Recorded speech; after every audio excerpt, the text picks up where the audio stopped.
Friends, welcome back for the second of our two Paddock Lectures delivered by the Reverend Dr. John Thetomenal.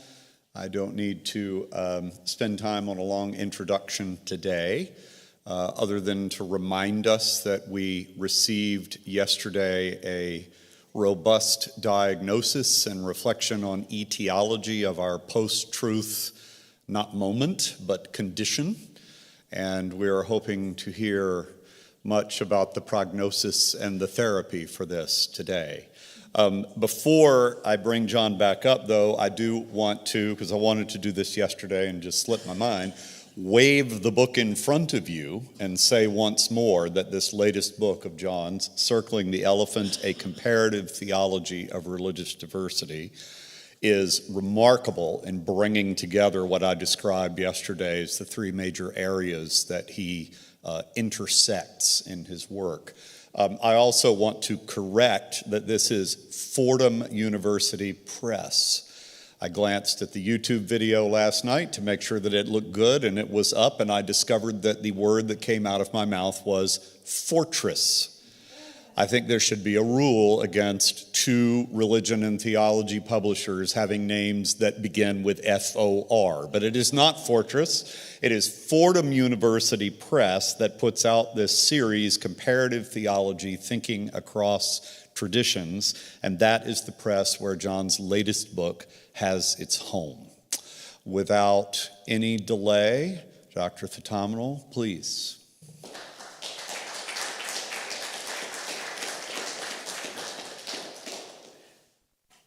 It's lovely to see you all. It's also always fascinating wardrobe choices. Yesterday, some of you were in clericals, but not today, and vice versa for some of you.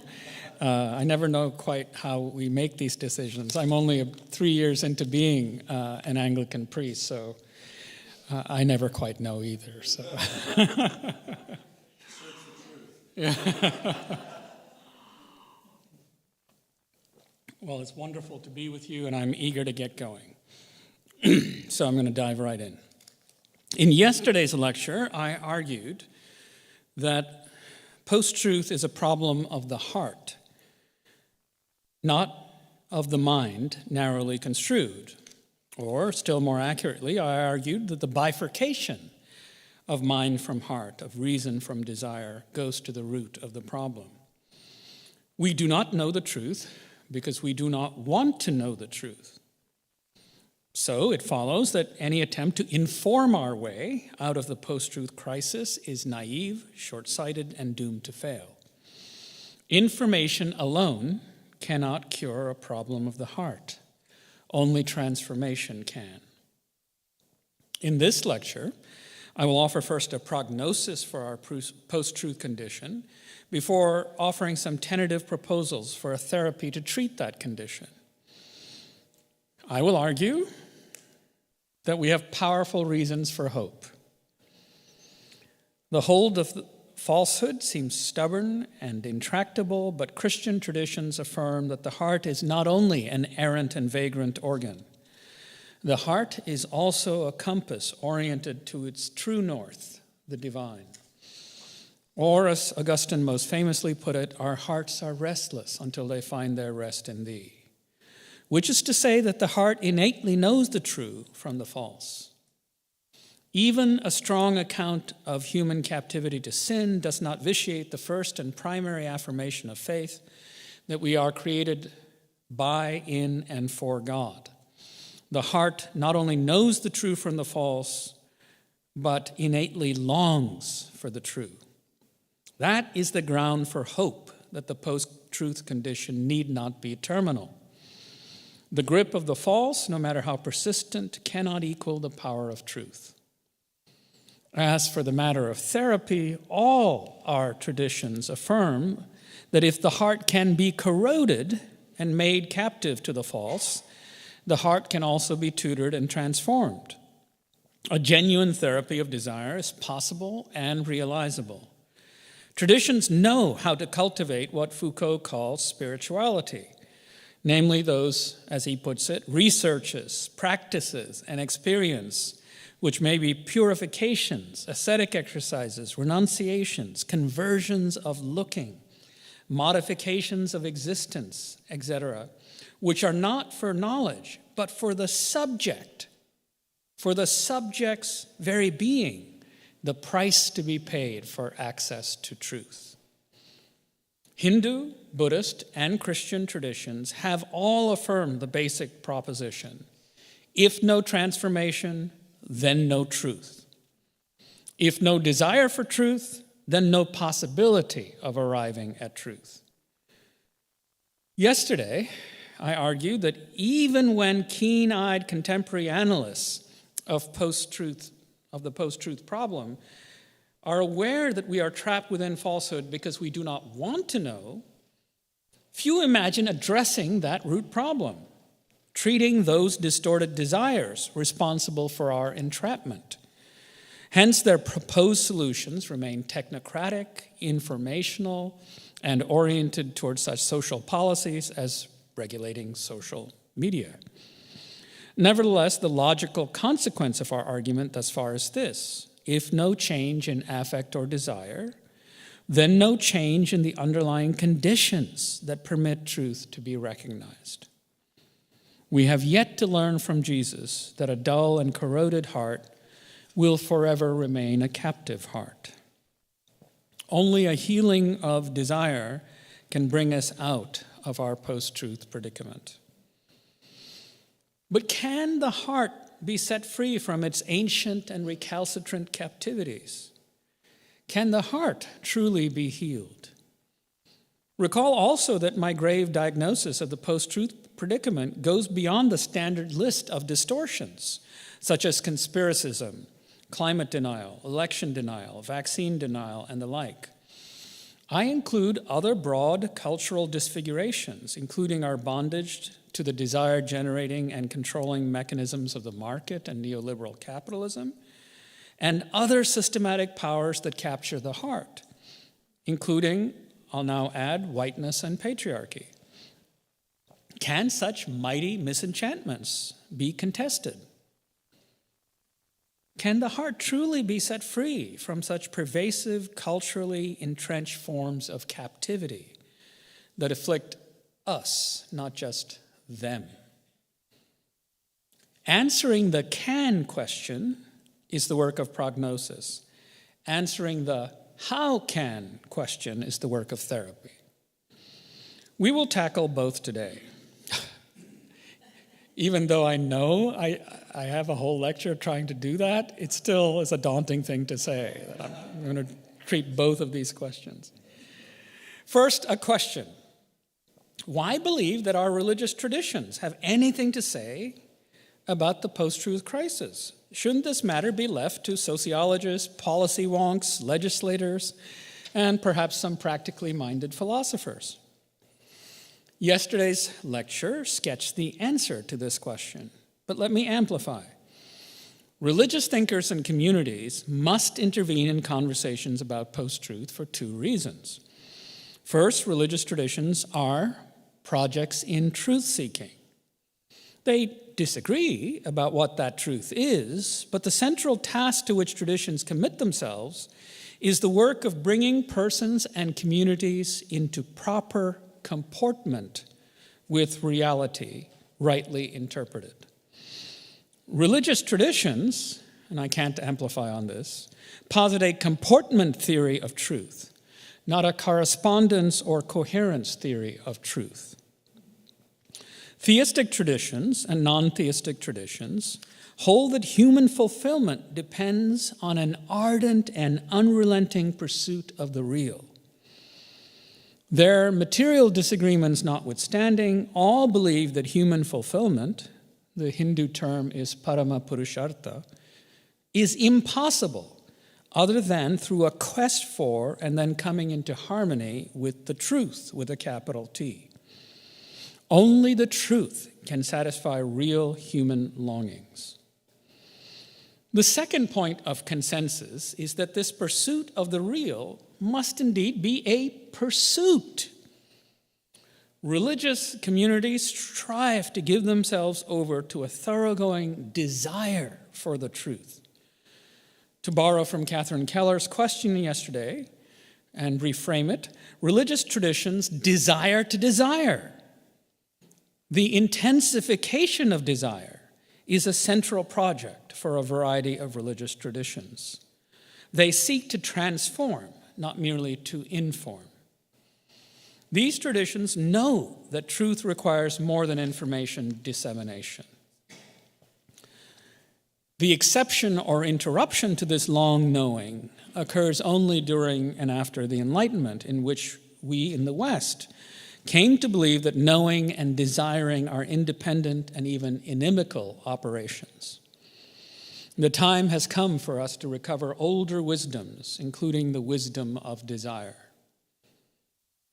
Now, let me offer the first part of my thesis right away. We can hold out a positive prognosis for the post-truth predicament because a variety of religious traditions, most certainly Christian traditions, hold that the heart is innately oriented toward the truth. Indeed, we can even go so far as affirming that our desire for the truth is already truth's desire working in us. That is to say, truth is itself doing the desiring in us. To speak in explicitly Christian terms, my longing for God is already God's longing working in me. Human beings are never left to their own devices, as God is the desire for God. God is both desire and desire's object, both the way and the goal. Likewise, Theravada and Mahayana Buddhisms recognize a host of desires as felicitous and even necessary for religious aspirants. The same is true for the Hindu Advaita Vedanta tradition. In Mahayana and Vajrayana Buddhisms, compassion for all beings, an ardent rather than middling desire to set all beings free from the round of suffering, samsara, is not just taken for granted, but is instead a prerequisite for progressing on the way to Buddhist truth. But these traditions affirm something still more radical. My desire to set all beings free from the endless round of birth and death is not just something I must cultivate. Ultimately, I will come to see that this desire is just my ownmost nature. In other words, it is possible, also on Hindu and Buddhist grounds, to affirm that the desire for truth is truth's own desire. Hence, one of the possible titles of these lectures might have been Desiring Truth, playing on the double meaning of desiring truth, my desire for truth and truth doing the desiring in me, which is to say the truth itself is desirous, and authentic desire longs for truth. Now, take a simple and well-known Buddhist example. Buddhists affirm that craving or addiction to impermanent things, and all things are impermanent, is misguided and false. There is no surer recipe for suffering than craving to hold on to impermanent things. Hence, that sort of desire is counter to the nature of reality, and so untrue. Such desire causes suffering to oneself and others precisely because it is untrue. But here again, the modern in you might ask, John, how can any desire be true or untrue? Is this not a category mistake? These lectures contest just that notion. We are wrong to believe that only propositions can be true or false. Religious thinkers have long maintained that certain desires and indeed entire forms of life can be true or false. Any desire that is out of joint with reality is untrue. Hence, craving for impermanent things is bound to backfire. It is an untrue and hence self-subverting desire. Buddhist and Hindu traditions have a threefold account of untrue desires. They are raga, dvesha, and moha. And these three are called kleshas, a term typically translated as afflictions. Both traditions insist that human beings are beginninglessly, indeed from time out of mind, under the grip of these three afflictions. Raga is attraction or craving, Dvesha is aversion or hatred, and Moha is the state of delusion that besets persons in the grip of these passions. But wait, John, didn't you tell me that this lecture would offer a robust prognosis? Then you tell me that Buddhists and Hindus affirm that these three poisons have been operating on us through uncountable cycles of birth and death?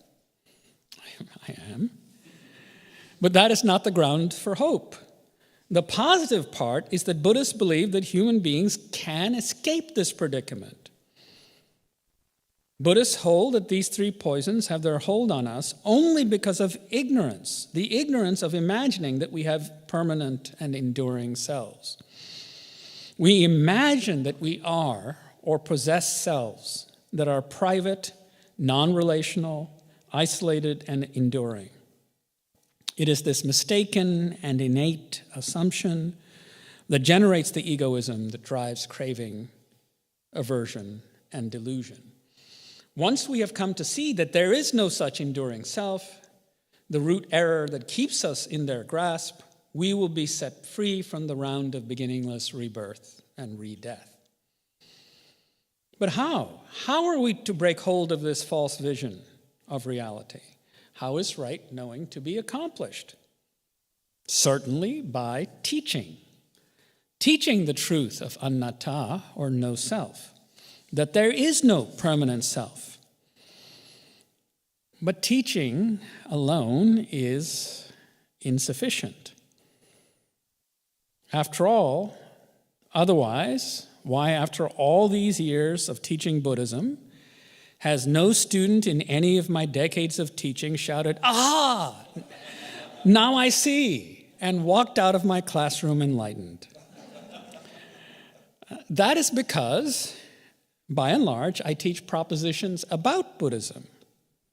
I do not myself engage in Buddhist pedagogy, although that's changing, which includes the transmission of wisdom, meditation or contemplation, and ethical living.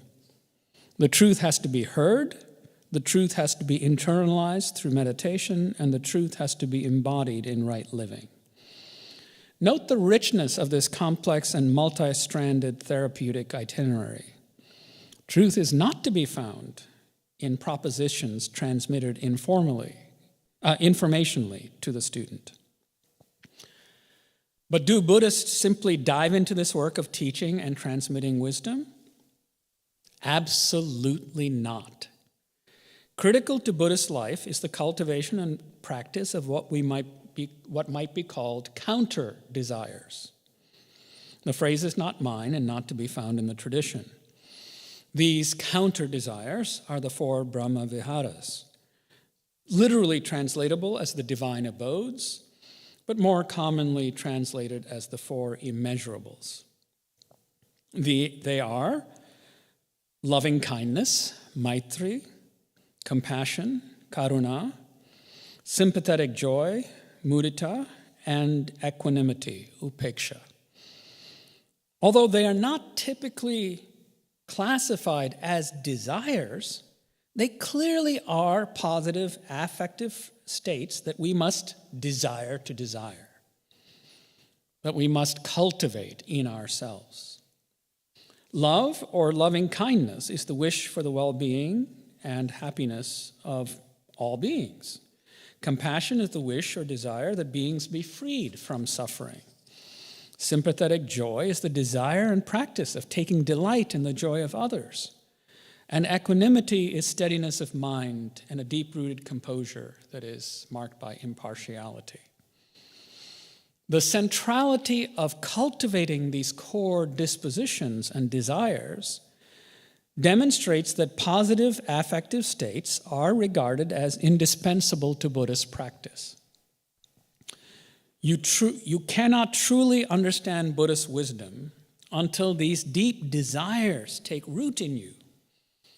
Otherwise, Buddhist ideas will remain only that. You cannot understand Buddhist wisdom until you ardently and passionately desire Buddhist wisdom. Moreover, Buddhists are under no illusion that bondage to false desires can be overcome by propositional teaching. Positive, other-centered desires must be mobilized against false, egocentric desires. In sum, any attempt to transmit Buddhist notions without remediating desires is a fruitless quest. Moreover, Buddhists hold that loving kindness, maitri, and compassion, karuna, are not just ethically commendable, they are not just good, but they are true. But how can this be? How can any affect or feeling carry truth value? Again, Buddhist accounts are straightforward. We live in a world marked by radical interdependence. The Sanskrit word is praditya samutpada. To be is to be in relation. Nothing exists outside of relation. If that is the nature of reality, then it is not just ethically good, but also true to extend loving kindness to others. It is the true way to be, and it is a true desire. In a wholly relational world, the suffering of others is as much yours as is their joy, because the distinction between self and others is only apparent. To use Thich Nhat Hanh's expressions, none of us exist. We only inter-exist. Interbeing is the nature of reality. So it makes sense to extend compassion to all sentient beings with whom you are, at any rate, inextricably entangled. Compassion is thus not only ethically commendable, but truth-bearing. Hence, loving kindness and compassion are true desires. Now, what does this imply for the question of prognosis?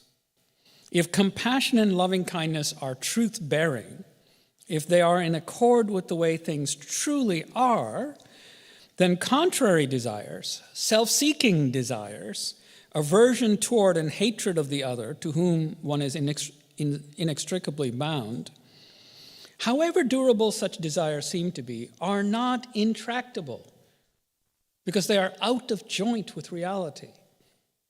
Indeed, they're not just out of keeping with reality, they're out of keeping with our innate nature. Within the Mahayana Buddhist tradition, there is a recognition that what is cultivated at first as a matter of deliberate effort, compassion for others, eventually becomes second nature because it is in fact, and has always been, first nature. What does that mean for human beings? Well, we must work to heal self-centered desire and transform it into other-centered desire. If you want to truly understand a Buddhist worldview, not as mere classroom information, but as embodied wisdom, then you must work on your desires. You must surrender distorted and untrue desires and embrace positive desires. If you are in the grip of distorted desires, you will not truly want to know what Buddhists have to teach. You must be transformed in your desiring. That is to say, your desires must be healed before you can come to know Buddhist truth. Your desire must be trued, because true desire and true knowing are inseparable. You cannot truly understand what it means to say that I do not exist apart from you, so long as you operationally remain captive to self-centered desire. Your desiring and your mode of existence contradict what you claim to believe. The propositions you affirm may correspond to reality, but your life is not in right alignment or proper comportment with reality. So Hindus and Buddhists know that we will not give ourselves over to the highest desires so long as we remain addicted to conventional desires. In these traditions, the highest goal is to reconfigure the whole of one's comportment, the whole person, not mind alone. Or to put it more accurately, mind itself is never reductively understood as an information processing center. a calculating machine carried around by a meat suit. To know is to be radically transformed in the direction of the really real. Such transformation requires a therapy of desire, to use Martha Nussbaum's felicitous phrase. Conventional desires, which so powerfully define who we are, can and must be contested. Left unaddressed, any other deeper disclosure about our true identity will remain ineffectual. But is this truth, the truth that desire must be healed before knowledge can dawn, unknown to the Christian tradition? Hardly. As we saw in our previous lecture, this is precisely why Isaiah and Jesus hold that there is an intimate connection between the heart, the senses, and the truth. Arriving at the truth is never just a matter of having working sensory equipment. Dullness of heart can obscure hearing and drives people to shut their eyes to the truth. Hence, the heart must be transformed before access to truth is granted. Right knowing is impossible apart from right desiring. The rectification of desire is the beginning of wisdom. Hence, the notion that desire itself is truth-bearing is hardly restricted to Buddhist traditions. Christian anthropologies that follow in the wake of Augustine might be called erotic anthropologies. For Augustine, to be human just is to be a desiring creature. Far more, the human is constituted by the divine to desire the divine. Recall the opening of St. Augustine's most explicitly erotic text, the Confessions. I know, some of you are thinking, John has very strange ideas about what counts as an erotic text. But just listen. You are great, Lord, and highly to be praised. Great is your power, and your wisdom is immeasurable. Man, a little piece of your creation, desires to praise you. A human being bearing his mortality with him, carrying with him the witness of his sin and the witness that you resist the proud. Nevertheless, to praise you is the desire of man, a little piece of your creation. You stir, sorry about the gendered language in this translation, you stir man to take pleasure in praising you because you have made us for yourself, and our heart is restless until it rests in you. Pretty erotic in my book. Augustine explicitly affirms that desire for God is truth-bearing. Human desiring is not arbitrary or capricious. The human creature is created by God for God. And true desire is a homing signal that draws the human back to the divine. Our desire for God bespeaks what we truly are. Lesser desires to which we surrender are not only harmful, but also untrue. So it turns out on Augustine's account that some desires are untrue, whereas one comprehensive desire is true to the nature of reality and true to how human beings are made. Our desire for God is not only true in the sense that it leads us to God, who is the truth. We must, as I've said, say more. God is stirring up in us the desire for God. For Augustine, my desire for God is God's desire in me. God, who is the truth itself, is doing the desiring in us. So truth is both the subject and the object of desire. You stir humans to take pleasure in praising you. So you see, my desire for truth is truth's own desiring. The whole of Augustine's vision is thus shot through with desire, which is why I characterize this vision as an erotic anthropology. Hence, desire and truth are utterly inseparable, and in fact constitute a single unitary reality. To summarize, truth in the traditions we have examined is far more robust than a mere property of sentences. Truth is synonymous with the real. Truth is the way things are. Truth is interbeing. Truth is God. The task of human life is to be true to the real. I'm not saying that these affirmations are identical. I'm not a perennialist. I'm saying that these traditions bear a fundamental formal and structural similarity. Each of these traditions insists that truth itself has immense power. It has the power to contest and break through the apparently mighty power of falsehood. Ultimately, the false is ontologically vapid. It is a shell. Falsehood can be contested and overcome by the power of truth. That is the ground for our positive prognosis for the post-truth predicament. Truth has a power that is unmatched by the power of the lie. Also, human beings can be true to the real because they are innately inclined toward the real. The heart longs for the true because the heart is made for the truth.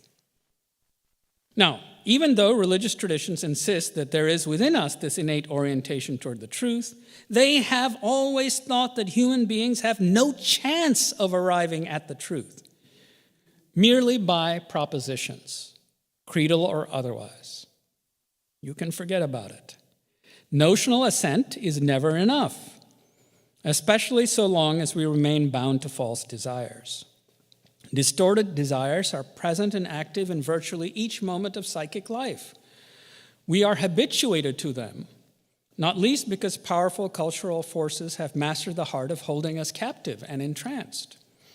Hence, false desires must be contested by a multi-pronged therapy, including training in liberating counter-desires. Self-centered desires must be opposed by other-centered desires. Hatred must be opposed by love, and indifference with compassion. You cannot possibly realize the truth that reality is interconnectedness if you remain in the grip of egoistic desires. Your distorted desires are a performative contradiction to the truth you notionally affirm. Hence, these traditions insist that the vast bulk of the adherent's life must be given to contesting disfiguring desires with other-centered desires of love and compassion. Such therapeutic labor can succeed because our hearts are made for and rooted in the truth. Core saving affirmation of Christian tradition: God became human so that the human might become divine. Not a line in our creeds can be understood other than as an affirmation and interpretation of that core proposition. We are meant to become divine, to become by grace what God is by nature. Likewise, the Buddhist traditions affirm that we can cultivate in ourselves bodhicitta, the enlightened mind-heart, because that is our innate nature. Advaita Vedanta holds out the possibility that we can be liberated while living, and in so doing become oceans of compassion for all who seek refuge. These are healing desires. Commit to them, and we shall be healed. Surrender unworthy desires. Give ourselves over to desiring truth, and we shall become the truth we seek.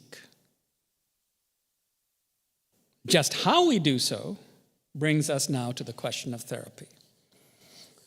Now, before I turn straight to the question of therapy, I want to address a question that might be nagging at you.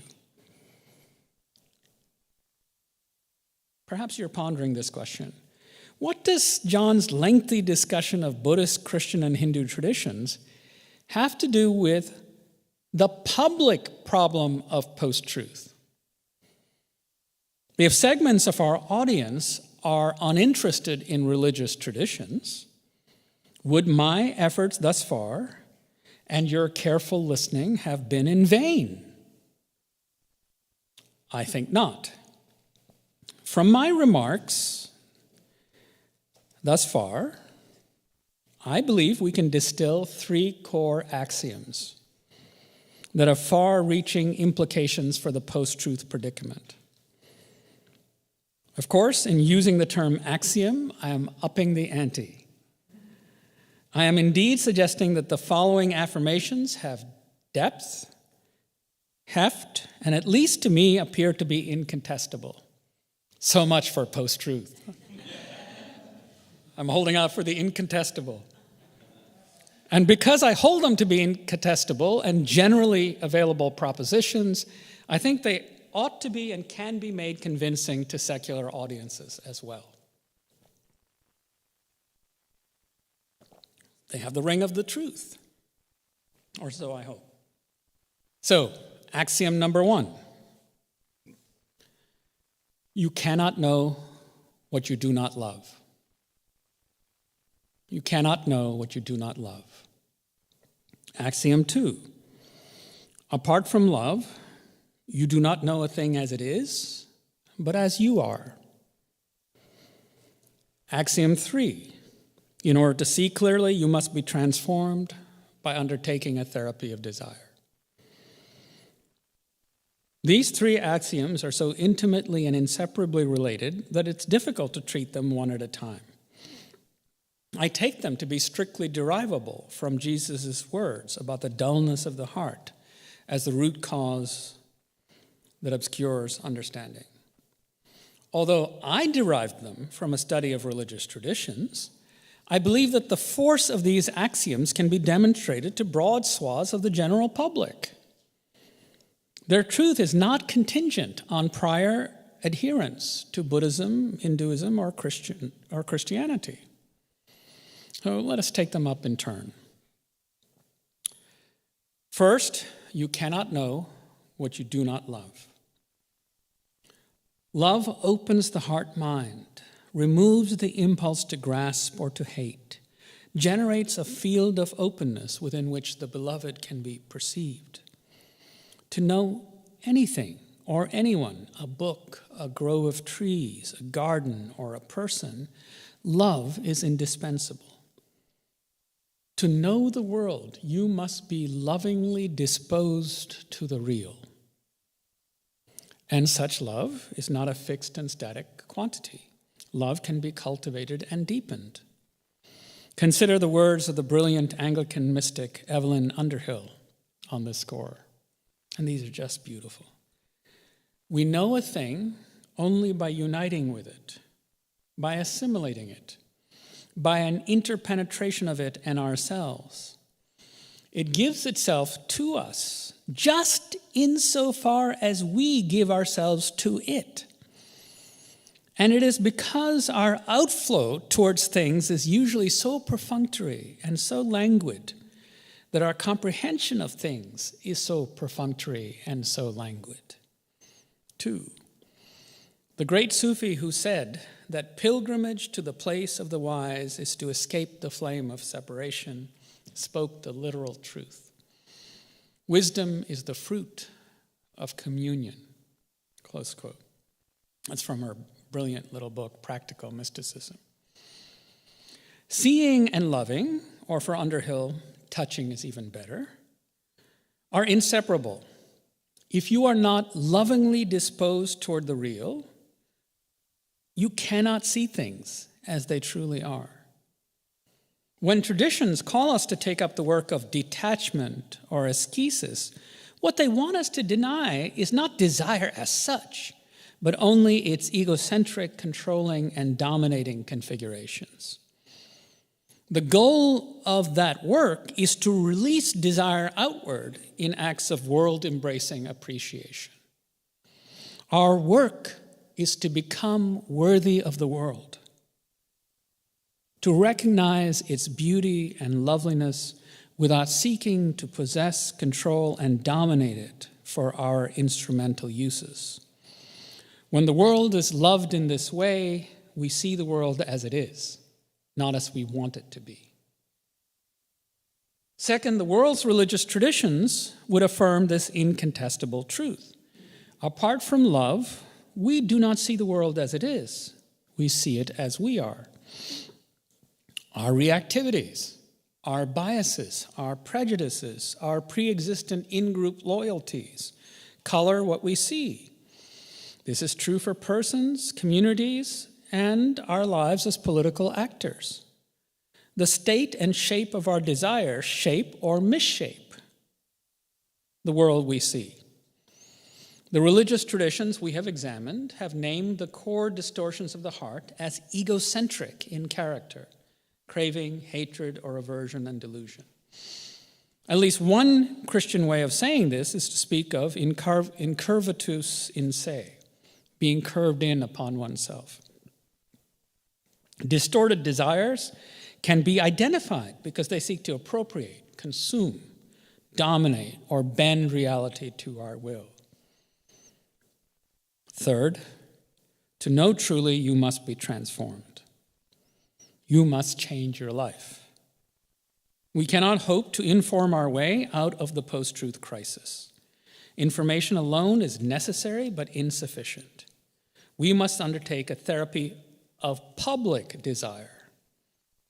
We must tutor and educate our desires.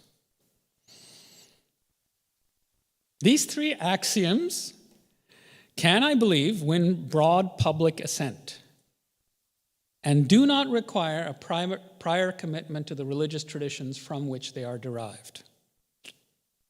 I want to see if I've persuaded you. Those traditions do offer rigorous therapeutic regimes, spiritual itineraries for the truing of the self. I went through some of those today.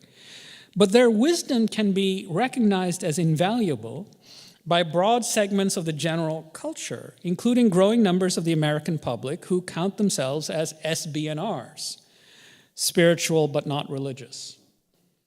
Increasingly, wide segments of the public are taking up practices of meditation, yoga, and the like, and there is considerable promise in these practices for the tutoring of desire. There are, of course, considerable risks in separating wisdom and practice from the traditions in which they are lodged. I do not deny or minimize those risks.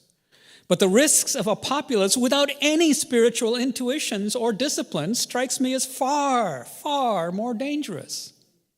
Can I get an amen?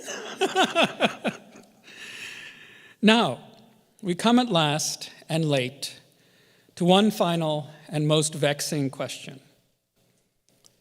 Can human hearts be transformed at scale? Is a therapy of public desire really possible? Many of our traditions are quite expert in the tender and rigorous labor of molding human hearts, one at a time, under spiritual direction, or in monastic communities, or in ecclesial life. But we have been talking about corroded public desires, not merely private inclinations. Can anything be done at scale about our public desires? I scare myself in even asking the question. These questions are scary. We find ourselves back at the late Foucault's call for spirituality and his urgent conviction that subjects must carry out the necessary transformations on themselves if they are to become capable of seeing the truth. Those, purifications, ascetic exercises, renunciation, conversions of looking, and so forth. How do we invite not just persons, but communities and cultures to engage in these necessary transformations in order to have access to the truth? To put the question in somewhat jarring fashion, are we asking whether we can get America to meditate? One wonders whether, having argued that only transformed desires can open our access to truth, we have backed ourselves into a therapeutic corner. Even if we have arrived at a deep diagnosis, etiology, and accurate prognosis, and even hints at a therapy, we find ourselves with no ready and obvious way to implement cultural therapy at scale. Yes, we know now that what brings us to clear-sightedness is not some narrow kind of clinical objectivity, but a loving regard for the real, which allows the real to be seen in all its beauty. This is the kind of reorientation of desire that we must seek to we must seek to accomplish in ourselves if we are to see the world as it is and not as we want it to be. Love is the light by which the truth of the world comes into view. But how to generate such love at scale? Lest we despair at the scale and reach of the problem, we must remember that the 20th century gave us at least two major projects in transforming entire nation states and cultures at comprehensive scale. I speak of India's Gandhi-led independence movement, grounded in the work of Satyagraha, Truth Force, and the Black Freedom Movement, led by Reverend Dr. Martin Luther King Jr. The Indian independence movement and the Black Freedom Movement, to my mind, count as vital efforts at engaging in a therapy of public desire at scale. We might also cite labor movements, feminist movements, disability rights movements, and gay liberation movements, all of which sought with considerable success to transform public sentiments, not merely to win political victories.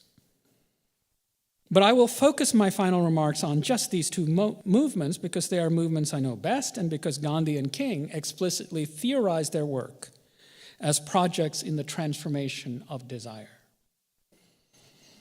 Both movements aim to accomplish something more encompassing than the transformation of individual hearts.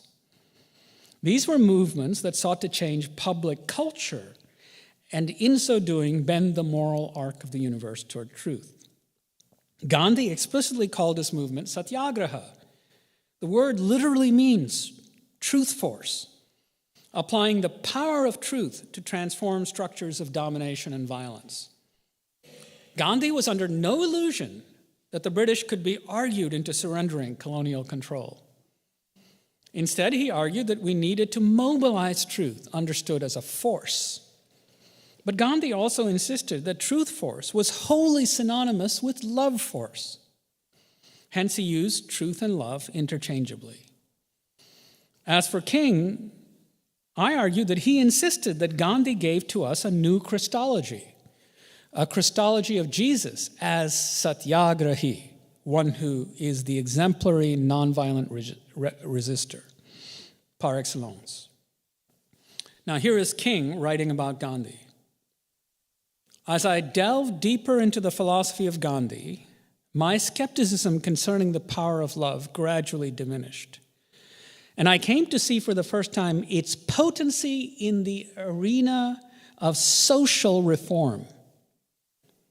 Again, not one heart at a time. Prior to reading Gandhi, I had about concluded that the ethics of Jesus were only effective in individual relationships. The turn the other cheek philosophy and the love your enemies philosophy were only valid, I felt, when individuals were in conflict with other individuals. When racial groups and nations were in conflict, a more realistic approach seemed necessary. But after reading Gandhi, I saw how utterly mistaken I was. Gandhi was probably the first person in history to lift the love ethic of Jesus above mere interaction between individuals to a powerful and effective social force on a large scale. Love for Gandhi was a potent instrument for social and collective transformation, close quote. Any attempt to formulate and implement a public therapy of desire must begin here, namely by recognizing love as a, quote, potent instrument for social and collective transformation. For me, I suspect for all of you, the best proof for possibility is actuality. Something has happened, we know it's possible. We can convincingly argue that it really is possible to transform hearts at scale when we see that it has been accomplished at national, indeed at subcontinental scale.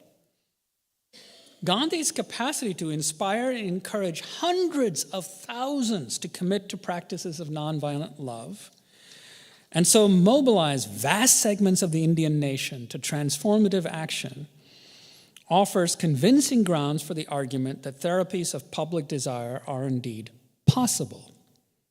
We have seen it done, and that is what King himself recognized. I am convinced that we have yet to glean and garner what these and other nonviolent movements have to teach us about how to effectively combat the post-truth crisis. But King's appreciation that the love ethic of Jesus can be a powerful and effective social force on a large scale should be for us a source of encouragement that public therapies of desire are indeed possible. Can't do more than that in a little lecture. Now, for a brief and concluding word. In these lectures, I have argued that the post-truth problem is a desire problem, not a knowledge problem. A problem of distorted desire, a problem of what Jesus called a dull heart, cannot be cured by dispensing information. It will fail. What is needed is transformation, not information. The inmost desires of the heart must be tutored and intensified. Apart from a desire for truth, there is no possibility that we will arrive at truth. Indeed, I have argued that we moderns have come to think of truth as a narrow and paltry thing. For religious and spiritual communities, truth cannot be reduced to a mere semantic property. By the time truth has become a mere property of our utterances and nothing more, the battle for truth is already half lost.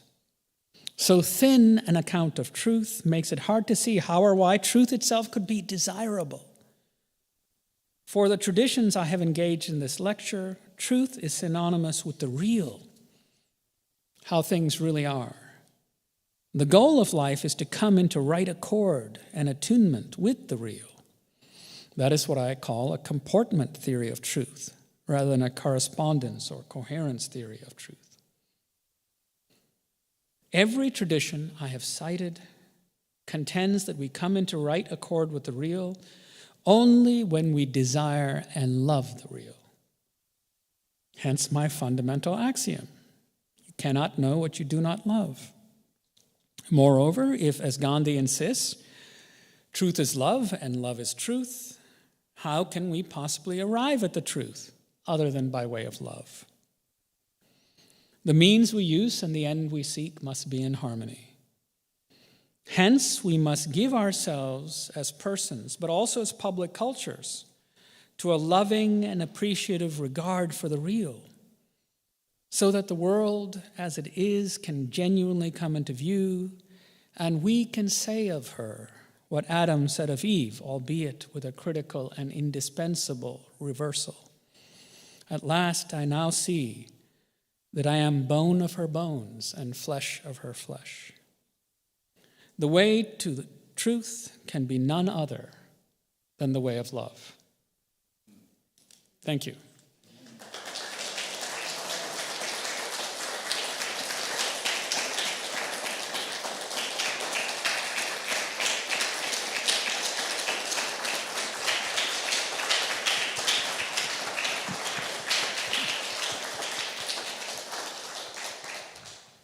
Now, for all your questions about the things John did not have time to say, please, we have a microphone, come around.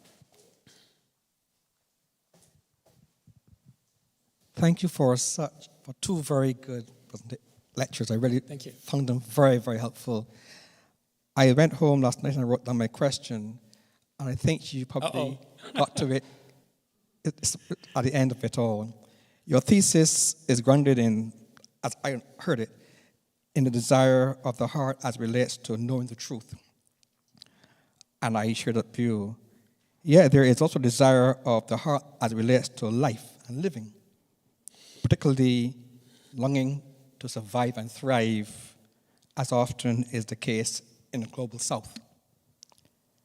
In that context, I believe the church is called to witness through countercultural truth-telling, raising prophetic voice against injustice, inequality, climate change, and the whole list of those isms that are distorted by the cultural and political spin we hear. And to do so as an authentic presence, pastoral presence, speaking the truth not only to dominate with arguments, but to liberate, to heal, and to reconcile, according to Ephesians 4:15, which you referred to. And secondly, to foster a safe space for honest questions, cultivating a community where difficult questions are welcomed, where doubt is not demonized, where rebellion is not repugnant, and where a journey of faith includes wrestling and wonder. How might you integrate this dimension, the heart's desire to live with dignity and hope, with the heart's desire to know in your overall narrative? Simple question. I mean, in a sense, it is a simple question. Because if we aren't doing this, what are we doing when we gather around the table for Eucharist? I mean, for Anglicans and Episcopalians in particular, Eucharistic life is the very embodiment of the interchangeability of love and truth, manifested as social life. Right? And so from the first, Paul yells at people who come early to the Eucharist and gobble up all the goodies and leave little for those who come later. The very enactment of Eucharistic life in that distorted way was marked as a violence, right? As a violence against the Eucharist, which is the shape and structure of life.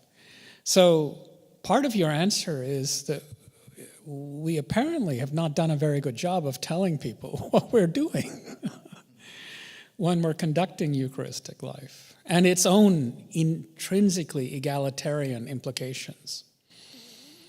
That is, it is social and spiritual in a way that there's no bifurcating of the two. So I think we have immense tools to regard our practices and flesh out their implications for social life. But I don't know why we don't make those connections more explicitly in our teaching and our preaching. That's just a starter answer, but your question itself contains so much wisdom. This question relates to your comment, and I know it was offhand, but it was, can we get America to meditate? Yes. In the past year, I was with a family with a young child, and I asked her, she was like in kindergarten, and I said, well, what do you like about school? What's your favorite thing to do? And she told me mindfulness. And that apparently is going on around certain schools in certain parts of the country. And I wanted to get your comment on it, also bearing in mind that I think I've heard in some news sources there have been some pushback from certain families, members of the public, maybe from the evangelical right or maybe just radical atheists or something, that this is a religious practice being brought into as well, or a non-Christian practice for like evangelicals. So. Yeah, these are daunting questions, but wow, lovely to hear that little anecdote, right? Because that itself is disclosive, that a body given to the discipline of mindfulness begins to come into a certain kind of wholeness and flourishing, and can testify in an embodied fashion to the truth of the practice and the way it trues us to the real.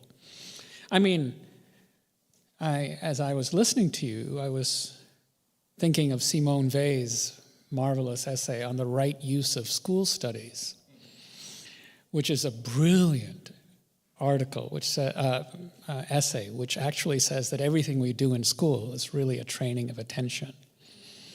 So what we do when we cultivate in people the capacity to solve geometric proofs is really, if properly understood, cultivate and train the focusing of attention.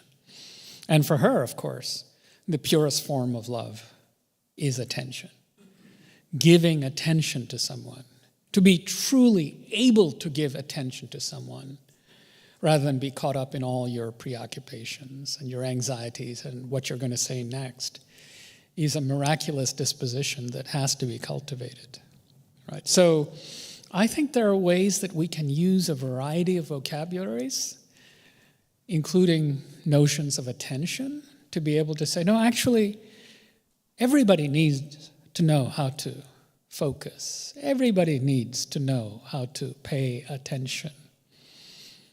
Paying attention is a form of love. I mean, these are all my attempts to sort of run the risk of secularizing spiritual disciplines, because I think the other risk of leaving we're living and witnessing the risk of what it means to leave a populace without spiritual disciplines. It's catastrophic, nothing short.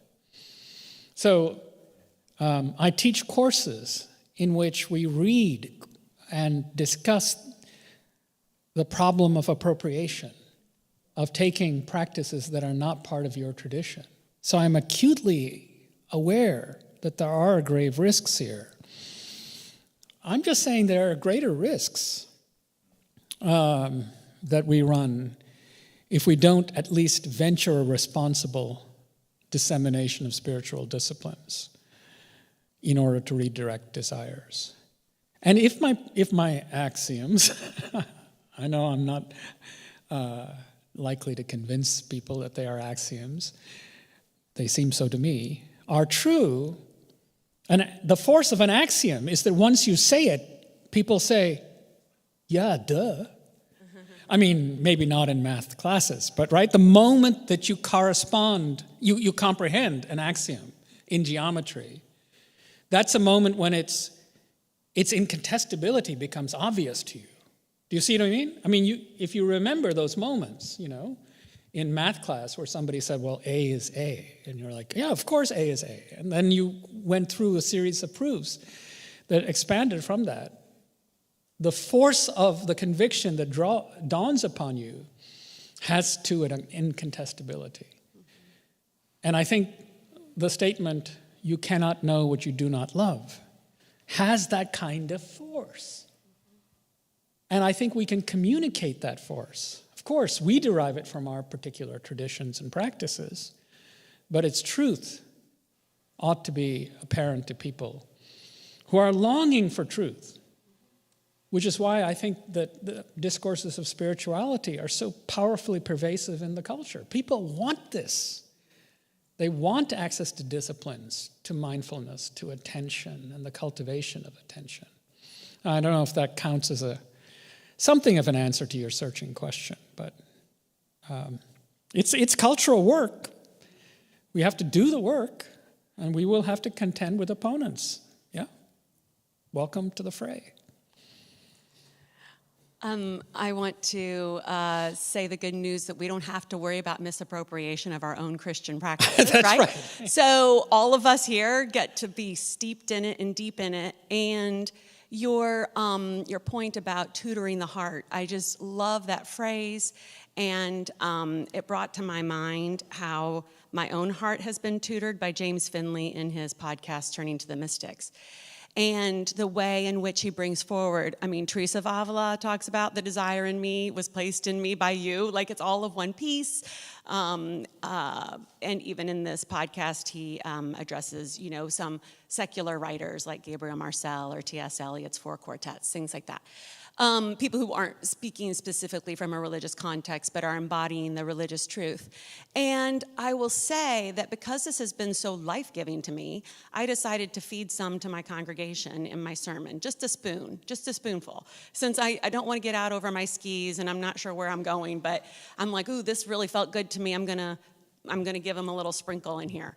And that people would say to me after my sermon, "Oh my gosh, it was such a good sermon." I was like, "What did you what captured your attention or whatever?" And they recount back to me this quote of Teresa of Avila or this quote of Thomas Merton. It's not even my words.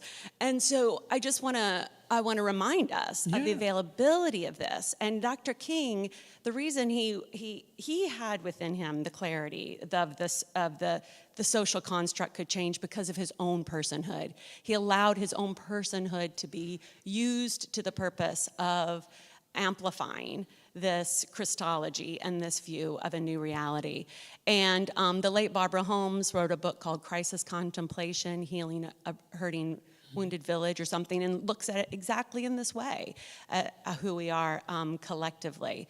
So I don't know that I have much of a question, except maybe I just want to reflect back that your points, were echoing in me just from so many people over the years. And in fact, one quote of Howard Thurman's, which if you don't know, you can get his sermons on Audible, on an audio recording. It's about 7 hours worth of his preaching. Wow. You can also get it in a CD, but anyway. But one thing he said that I just have been carrying with me is that God created the world for life, to your point, for life. So anything that's not of life won't live, because it's not of one with the created life. And so, resting in that then gives us the space for the strength of proclamation of the very things that you speak of. So I'm just thrilled by what you've shared, and I really, really thank you. Yeah, thank you. And you're speaking, as I hear it, about the capacities to recognize the true. They're in us, and we hear it, and we resonate. Right? And so that's powerful hope for a robust prognosis, even under these dire conditions, these almost abysmal conditions.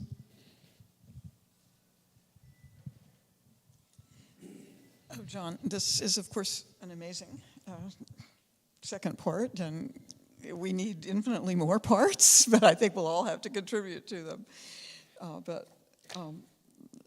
This is just so helpful for thinking through in a non-sentimental way, the way that love matters now. I want to say politically. Yes. So just to think with you about that for a moment and get your insight. Like what's happening in L.A. is on my mind, where you have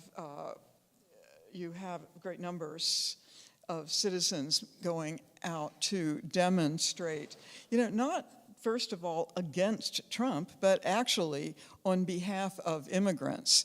So presumably there is something of the love ethos at work that is motivating the unification of that public and that practice.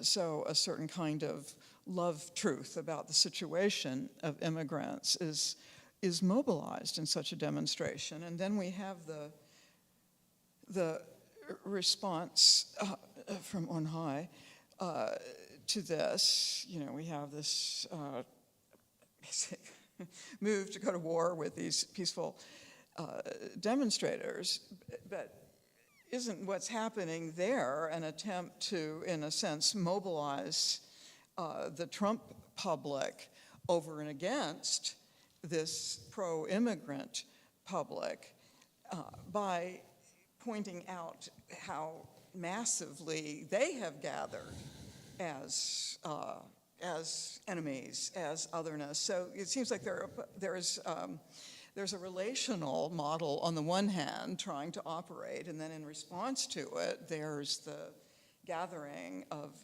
Trumpist solidarity using these demonstrators as an enemy, and you have that sense of the common enemy, the Schmittian notion that, show me your enemy and I'll show you who you are, because enemies unite. But of course, then automatically the pro-immigrant side is also thrown into, and already are partly there, a condition of shared enmity. Also having to gather and reinforce courage and solidarity, not just in the face of the enmity, but recognizing it as enemy. So it just seems incredibly difficult to keep the love motive going, because the love motive brings on the hate response, and in response to that, one recognizes the hater as one's enemy, and so of course I hate Trump. And yeah, I love my enemy, and that I know what would be good for him, good for his soul, no doubt. Anyway, I'm just wondering about your thoughts on how to work with that problem of the enmity that does unite us in truly good causes, but is also infused with a certain undeniable, non-love. Does that make sense of a question? It makes a whole lot of sense, indeed. And it's striking just how thoroughly Judith Butler thinks through this problem in her new book, or newish book. It's not the newest, The Force of Nonviolence, in which she very acutely asks, who is the self that is being defended if one uses self-defense? Right? Is the self that is being defended the private self? And does that self exist apart from that self's relations to those it takes to be, among others, its enemy? Right? She's asking very keenly, if I strike my enemy to whom I'm inextricably bound, in order to engage in self-defense, have I violated myself? That's right. Right. So the perspicacity of that observation is just it's striking in its clarity. I cannot hope to win any victory that is true and lasting by eliminating my enemy, even if my enemy is dear old Donald. It's not going to happen. And hence the absolute necessity that means and ends be in utter congruence. So the dynamic you name is entirely accurate, but the force of nonviolence is precisely in illuminating the notion of the self and saying, well, I really can't survive in a populace by seeking to eliminate, what, all Republicans? Oh, the 30% who are MAGA folks? What am I going to do with them? Am I going to seek to exile them the way they seek to exile all brown persons? Right? It's not possible. And hence, however naive it seems, that love is the only force that can convert the enemy into a friend, however naive that notion sounds, it's not naive. It's utterly realistic, particularly in a relational universe. There's no other way. So what is unrealistic is the attempt to defeat the enemy in the sense of eliminating the enemy. It's an anti-democratic and anti-realistic impulse,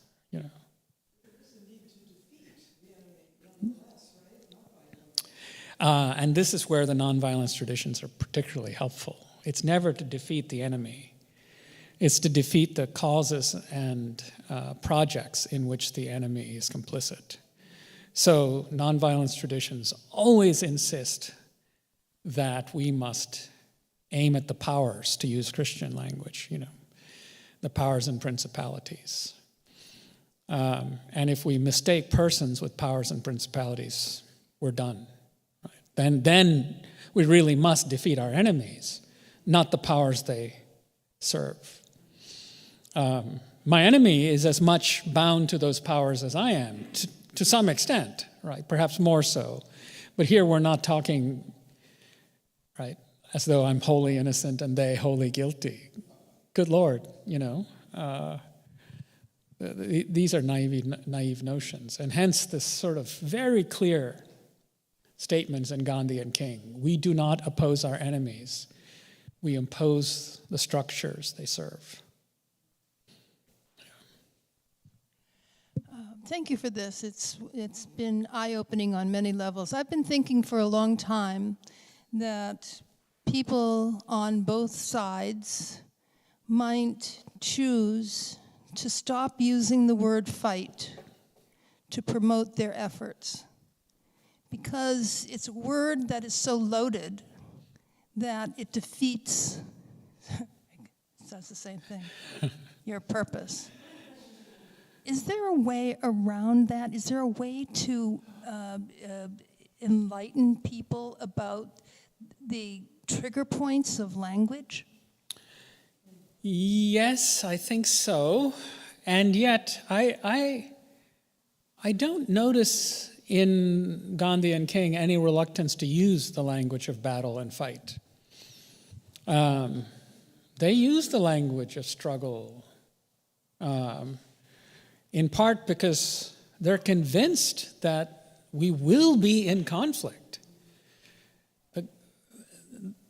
The matter is not to avoid conflict, but to ask about the character of the conflict. Right? That's the key, right? So when people say, well, in nonviolence struggles, people get hurt. Well, yeah, but in war, a hell of a lot more people get hurt. Right? So people will be injured in nonviolent conflict. It is conflict.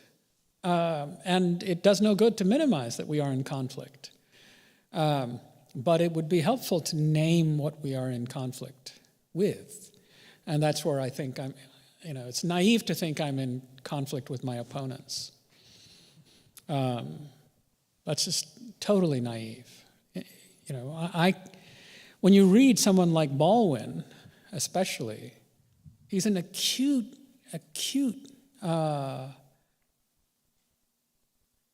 perceiver that, you combat white supremacy, which corrupts the white supremacists, right? It is white supremacy that's the problem, and it harms the white supremacists, at a spiritual level.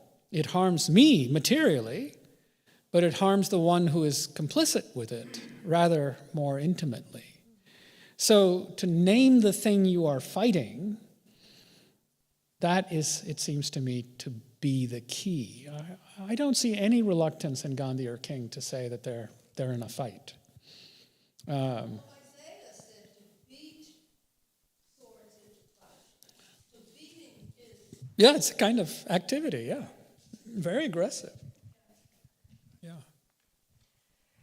Thank you again. I'm going to return to a question around pedagogy because of your expertise connecting these ideas to being with young people training at Union. What have you noticed as you've helped shift some of them from more of, we could call it a Fanonian worldview of kind of violent decolonial efforts to nonviolence? What has been some of the shifts you've seen with them? Oh, that's such a fantastic question. My students, I think, all come in as Fanonians, right? That somehow there's something liberative about violence, that when the oppressed are finally able to fight for themselves in the aggressive sense of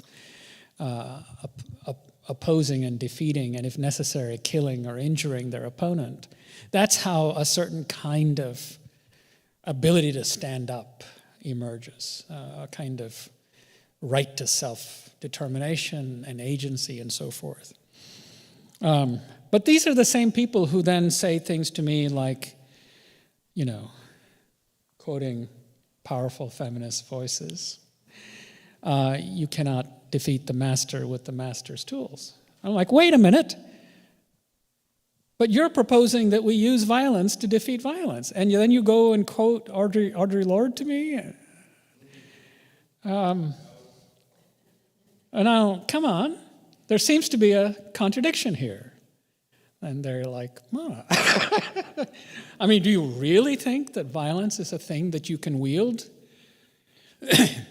Again, this is also something that Butler asks. Do you think violence is a tool that you can wield? Or is it a tool that wields you? Do you think you're in commanding mastery over violence as a discipline? And if so, are you utterly naive in so thinking? Right? So I think it's these kinds of inquiries, which do have a kind of Socratic character, right, that can startle people into recognizing that they're being self-contradictory. It also helps that I was kind of lying about my own pedagogy, that I only teach about Buddhism, that I don't actually teach Buddhism. I meditate now in all my classes. Admittedly, it's very elementary forms of mindfulness, but it is rooted in Vajrayana practice in particular, Sochen. And when I begin every class by bringing their bodies into a kind of relative measure of calm, I think the pedagogical situation feels different. I just don't feel a kind of unprocessed agonistic energy anymore. And by the way, that's saying something at Union. People like to fight with their instructors, and I'm delighted for that. But there's less of that kind of uncontrolled kind of reactivity that feels more like a testimony to trauma than it does, anything like a liberative agonism. It's a contestation for the sake of contestation. So I think practices of bringing the body to some kind of somatic ease and then beginning the work of real struggle with ideas does make a difference. And I think the culture at Union is changing in this regard. One of you asked me about this, in part because we have our fastest growing segment are the folks in the Buddhist MDiv program. And everybody else are like, wait, those Buddhists have something going on. They have deep formation. Can we like just do some of that? Because they just seem to be doing something at a more embodied level than we are. And so I think there's a way of bringing the body to certain kinds of capaciousness or spaciousness, which is one of the key words in Vajrayana practice, spaciousness, that makes a difference in how teaching happens. You have to hold until the... Hold on one second, I'll get to you in just a minute. And we've probably got time for 2 more questions. Sure. So there's going to be one right here and one right here. Thank you very much. I really enjoyed your lectures. It seems to me that the desire and truth, they do not exist in a vacuum. And you talked rightfully about the culture of desire, and the culture needs to be transformed. In order for that to happen, it seems to me there's a Christian notion and maybe discipline, spiritual discipline, that may be connected to that. Maybe you can talk a little bit about, which is, I think, the idea of discernment. Is the idea of discernment? Yes. Where we have, as Christians, I think we've completely lost it, that practice today. Even the well-meaning Episcopalians, we don't practice discernment anymore at a deep level. Do you think that there's a connection in the desiring the truth and the truth stirring up that spirit of discernment in both in the public and private sense? Yeah, such a perceptive question. I was kind of scared to hear what Bishop Shin was going to ask, because I knew it would be something really daunting, but this one I think I can to some extent manage. And I'm grateful for the gift of the word discernment, because that's what I was doing in these lectures. My axioms are axioms because they should be guiding principles for the work of discernment. I'm trying to generate a kind of spiritual literacy for the general public, right? So if your desires are driven by craving, aversion, and hatred, be suspicious of them. If your desires are other-centered, cultivate them. I mean, these are like, these are so basic, but they're desperately necessary in a culture lacking discernment. So we have no idea that we are being disciplined all the time. Right? I mean, I find myself sometimes holding the phone in my hand, and I have no conscious awareness that I ever decided to get the phone into my hand. Who did that to me? Somebody did that to me, right? It was not my own most desire. It was inculcated and disciplined into me by very sophisticated forces that are tutoring and disciplining my desires. So when people tell me, oh, I have no spiritual disciplines, right? I'm like, yeah. Good for you. How's that working out for you, right? I mean, do you see what I mean? Like, part of discipline and discernment is to recognize when one is being disciplined against one's own interests and by mechanisms to which we are not alert. So you have to generate something like a spiritual literacy, an understanding of the flow of the currents of desire. And I think they can be discerned in the kind of comparative way I was doing it. The genre of these lectures might be called interreligious public theology, right? It's an attempt to discern core spiritual principles, which by spiritual principles, I only mean, what are you doing with your desires? That's all spirituality is to me. It's a question of what are you doing with your desires? That's your spirituality. And if somebody else is cultivating your desires for you, that's your spirituality. And not knowing that is itself a failure of discernment. Does that resonate? Yeah. And if my principles, my axioms are true, they provide a certain kind of literacy for the work of desire tutoring, for spiritual disciplines. And I think we had one final comment or question here. This is not a question, this is just an observation. There's a difference. It seemed to me, and I was not counting, but that much of the conversation was carried by the women today. And I just think there must be something going on there, and I want to acknowledge it and be thankful for it. Maybe this discourse has greater and more apparent intuitive convincingness to people whose embodied positions make certain kinds of discernment indispensable for the sake of survival from the rest of us. One of the things that I have always enjoyed about my colleague is that when he lectures, he delivers richly.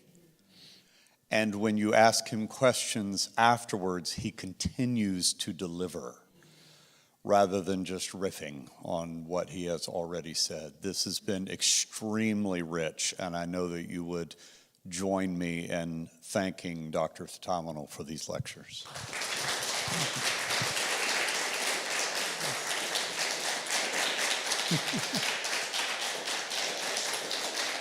Thank you.